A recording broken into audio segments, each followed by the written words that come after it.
Yang paling berharga dalam diri saya Pak Ustaz adalah ayahku, ibuku, keluargaku, anakku, cucuku, keturunanku, hartaku, jabatanku, semuanya. Mana lagi? Tapi Bapak dan Ibu, ada lagi yang lebih berharga daripada itu. Dapat. Iya. Apa yang paling berharga dalam diri kita Bapak Ibu? Yang paling berharga di dalam diri kita adalah diri kita sendiri. Siapa Bang? Diri kita sendiri. Kenapa? Yang mempertanggungjawabkan kehidupan kita dunia sampai akhir adalah Taruh di diri dekat kita bapak aja. sendiri. Yang membuat kita bahagia adalah diri kita sendiri. Yang membuat kita sengsara adalah diri kita sendiri. Orang lain tidak akan mampu membuat kita sengsara. Kenapa? Karena bahagia tidak bahagia tergantung kepada diri kita. Maka kenalilah diri kita itu Bapak dan Ibu. Diri kita itu yang mana Bapak Ibu? Yang nampak, yang berdiri hari ini adalah casingnya safari Ramadan. Ini adalah wadahnya. Ini adalah jasadnya. Ini adalah jasmaninya. Yang mana diri kita yang sejati? Yang berdiri hari ini, yang memegang hari ini, yang memberikan nasihat kita malam hari ini adalah casingnya. Yang nampak itu adalah identitas yang diciptakan oleh Allah dari tanah dan kembali kepada tanah. Diri kita yang sejati itu yang sejak kita lahir di dalam rahim ibu kita, setelah itu sampai nanti kita kembali kepada Allah. Sama siapa di sini? Yang ditiupkan sebagian ruhnya dari Allah Subhanahu wa taala, yang juga diberikan jiwa oleh Allah Subhanahu wa taala. Itulah diri kita yang sejati. Tapi kalau yang hadir hari ini, yang nampak hari ini, itu adalah sebagian ruhnya Allah, yang diberikan jiwa oleh Allah, yang dibungkus oleh Allah dengan jasa. Ini casingnya Pak. Kebetulan saya orang Sumatera Barat, casing kayak gini. Kalau orang Solo Panjang macam abang ini casingnya. Kalau Pak Imam macam ini casingnya. Orang Jawa macam-macam casing kita. Casing kita berbeda. Tapi ruh kita sama.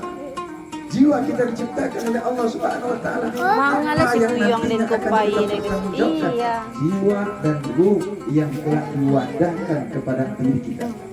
Maka oleh sebab itu Bapak dan Ibu, di dalam hadis qudsi Allah katakan, aku tidak pandang bentuk rupamu, aku tidak pandang kesihmu, aku tidak pandang jasadmu, aku tidak pandang identitasmu. Mau presiden, mau gubernur, wali kota, mau anggota dewan, mau Pak RW, Pak RT, mau ustaz, mau ustazah, mau alim, mau habib dan sebagainya, aku tidak pandang. Mau kaya, mau miskin, aku tidak pandang, kata Allah. Yang aku pandang siapa yang paling kokoh hubungannya dengan Allah, siapa yang paling dekat dengan Allah, siapa yang selalu berzikir mengingat Allah Subhanahu wa taala, siapa yang kalbunya dekat dengan Allah. Bapak dan Ibu, kita kadang tidak tahu di mana Allah itu.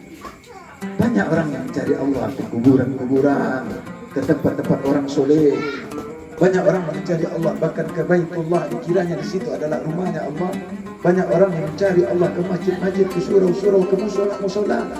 Padahal Rasulullah Muhammad sallallahu alaihi wasallam mengatakan, qalbul mu'min Baitullah. Di dalam kalbunya orang-orang beriman itu, di situ ada rumahnya Allah. Allah mengatakan walillahi ma fis samawati wa ma fil ardh wa kana Allahu bikulli shay'in muhita. Kepunyaan Allah lah yang berdiri. Maka Allahu bikulli shay'in muhita. Sesungguhnya Allah Maha meliputi. Allah mengatakan aku sangat dekat. Bahkan aku lebih dekat daripada urat leher. Diingatkan lagi oleh Allah, wa huwa ma'akum aina ma kuntum. Aku selalu bersama dimanapun kamu berada. Dimanapun kita, sedang apapun kita, dengan kondisi apapun kita, Allah selalu bersama dengan kita. Kenapa? Karena kita semua manusia, binatang, tumbuhan, alam semesta, jagat raya yang maha besar ini, semuanya di dalam yang lebih maha besar lagi, yakni Allah Subhanahu wa ta'ala. Semuanya kita bersumber daripada yang satu, Qul huwallahu ahad. Laisa wal awalu wal akhiru wa zahiru wa batin. Dialah yang awal, dialah yang akhir, dialah yang zahir, dialah yang batin. Siapa dia? Allah Subhanahu wa ta'ala. kita bersumber dari Dia, kita akan kembali kepada Dia. Bahkan kalimat tauhid yang tadi kita baca, la ilaha illallah, tidak ada Tuhan melainkan Allah. Banyak orang menuhankan Tuhan yang lainnya, Tuhan manusia, Tuhan harta, Tuhan jabatan, Tuhan kedudukan, dan Tuhan yang lainnya.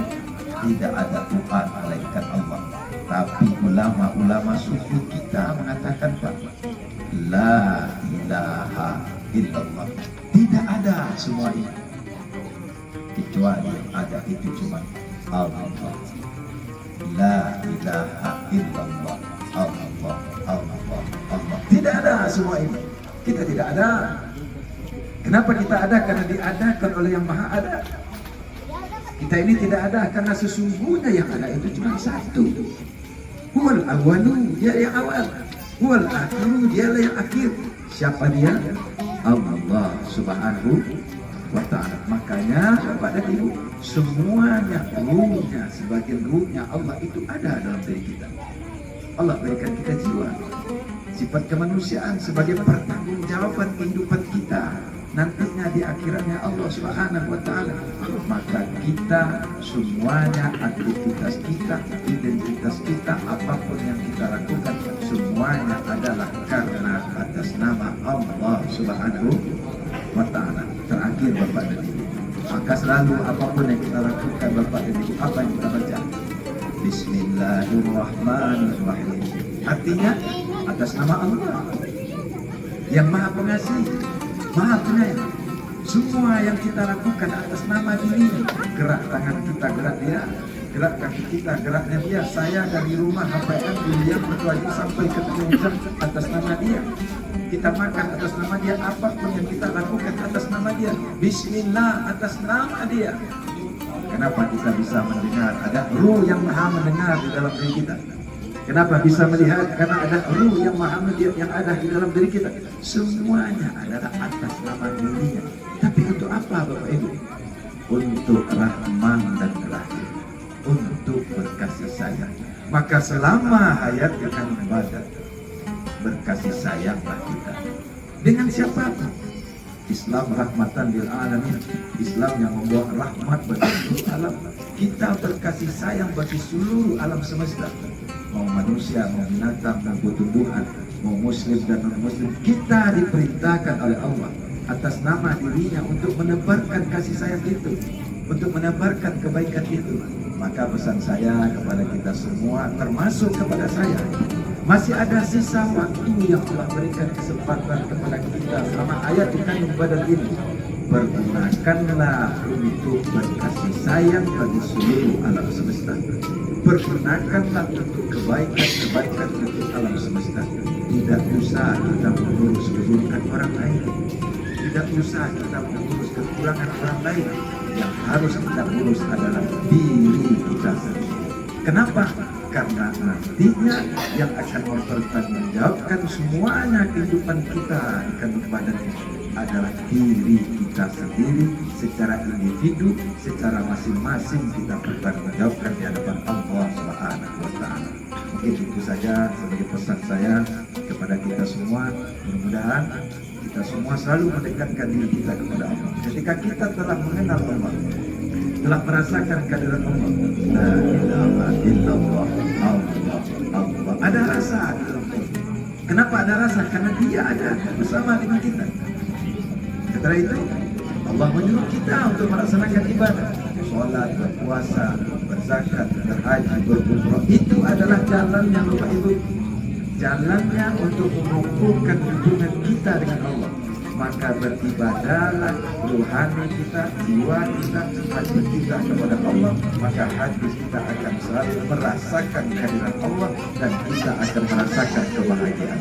Bahagia kita di dunia Bapak Ibu, nanti di akhirat. Orang-orang yang bahagia di dunia, Allah berikan tempat yang penuh dengan kebahagiaan. Orang-orang yang nyaman, yang tentram, yang damai di dunia, Allah berikan tempat di akhirat, tempat yang damai, yang tentram, yakni surga Allah Subhanahu wa ta'ala. Tentu saja mohon maaf atas kekurangan, dan saya secara pribadi juga meminta